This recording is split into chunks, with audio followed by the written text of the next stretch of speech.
Hey everybody, it's Stephanie here. It's day 135, Getting Healthy with Stephanie the Food Addict, and I am 223 pounds today. When I started, I was 235, so I'm not down too much, but I am down 12 pounds. I'll take it.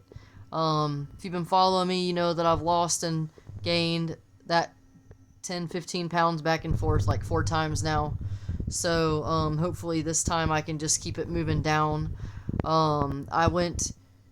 It's been like 8 days since I've been on here and gave an update. It's been a busy week, busy day too, busy night last night. My kids are sick with the stomach flu, so I was up all night just about last night. Isabella started vomiting right after midnight. I hadn't even went to sleep yet, and she started vomiting, and then we were up most of the time dealing with that, and had puke to clean up all over the place, and the whole thing. You know how that is. If you're a parent, you've experienced that before, and if not, then you've probably experienced it with yourself or with someone that you love and care about. So it's never fun, but the kids are doing better now. And then my son started vomiting at like, I don't know, 5:30 this morning, so like 5 hours after her. So he is asleep now. She is laying down. Neither one of them are vomiting anymore. So neither one of them seems to be is running a fever right now, but they're both medicated. So I don't know if the fever is going to come back. Hopefully not. So anyway, it's close to 24 hours for Isabella. It's 10:30 p.m. at night. So we're about 2 hours away from the 24-hour mark for her with the stomach bug. Anyway, luckily, and it's Monday, manic Monday, um, chaotic Monday. I did have the day off though, so that was perfect. I had to go to the hematologist today. I got low iron, and so I got referred to hematology, and they're going to do an iron infusion.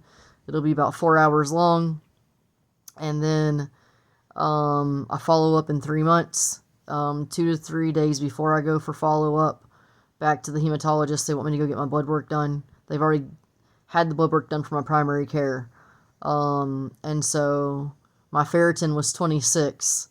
It was 16 in August of last year, and it's 26 now, so it came up 10 points with the oral iron. But if you have low iron, it takes forever, is what the hematologist was explaining to me, to get your iron levels back up.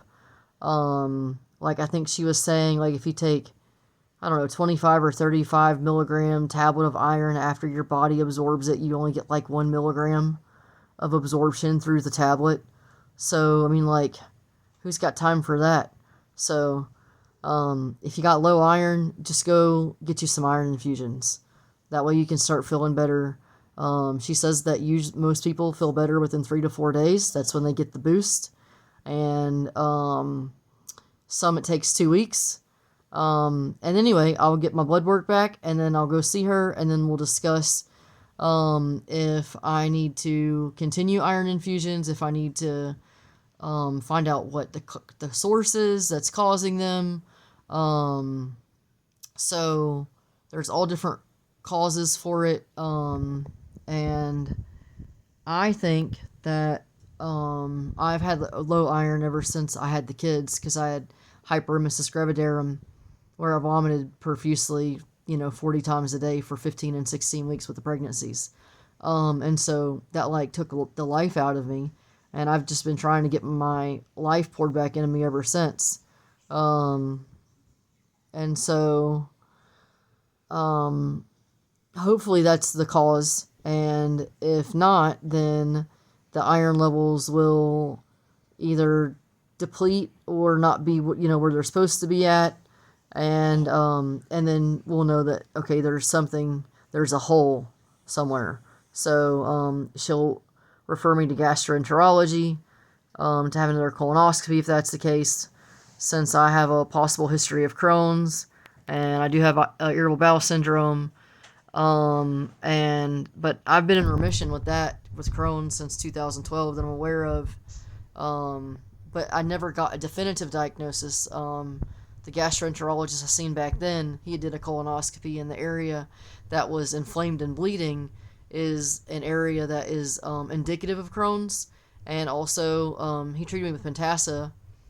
Um, I don't know, for like over 4 months, and it cleared it up. And 70% of people that take Pentasa at that time went into remission, and so I was one of those people, and I haven't had any problems. So the test to determine definitively if I did have the Crohn's was like $1,000 test at the time, and at the time we didn't have affordable care. The Affordable Care Act was not in place, and so if you had a pre-existing condition, then if you ended up changing jobs or something and got a new insurance company, if that condition was something that you already previously have in your medical records, they weren't going to pay for it. And so I was really scared to get a diagnosis, at a very young age at that time, of Crohn's. And so the doctor treated me with it. And so because of where it was on the colonoscopy, where the ulcerations were, and also because the Pentasa seemed to correct the problem, then that was even more reason for him to believe that it was Crohn's. So if my iron levels are low after the infusion, then she'll send me to gastro to have another colonoscopy to see if I'm losing blood in my intestines through like ulcerations. She does not suspect cancer. She said that my blood work would show it would be, there would be other signs going on. And also, so that's peace of mind. But I wasn't so much worried about that. But, she is hematology and works along with oncology, so it was worth the conversation. And then also she'll send me to OBGYN to have them check my menstrual cycle, because that also can cause you to have low iron, bleeding too much from your menstrual cycle. And I've been cycling like every 21 to 28 days, mostly 28 days. But some days it's 26, some months it's 26. This month it was 21 days. So 3 weeks and I was back on my period again. So I'm going to keep a close eye on that too. And my periods are pretty heavy the first 2 days. And yeah, and lots of clots and pain. And I go for like 5 or 6 days. So anyway, some of the signs and symptoms that I have positive are frequent headaches.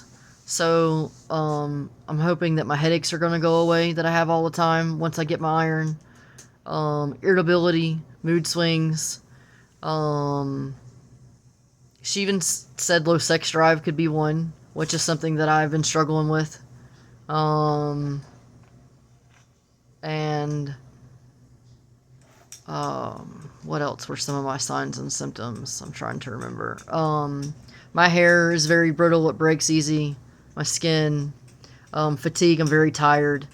I do have heat intolerance, and that can be stressful on you because your body requires oxygen, and whenever you're hot, it takes more of your oxygen to cool your body, to self-regulate your body temperature. So that's something else that I've been struggling with too, is this Florida heat. Like it wipes me out if I'm out in it for like 3 or 4 hours. Like I started vomiting after being at Bonaventure's for 8 hours. I was like really sick for the next 24 hours, and I don't know if it had anything to do with that. I ended up going to the hospital to see if it was cardiac related, and they said it wasn't. So I don't know. I'm hoping and praying that these this iron is a lot of my problem, and it's going to cure a lot of my issues. So I know that this isn't really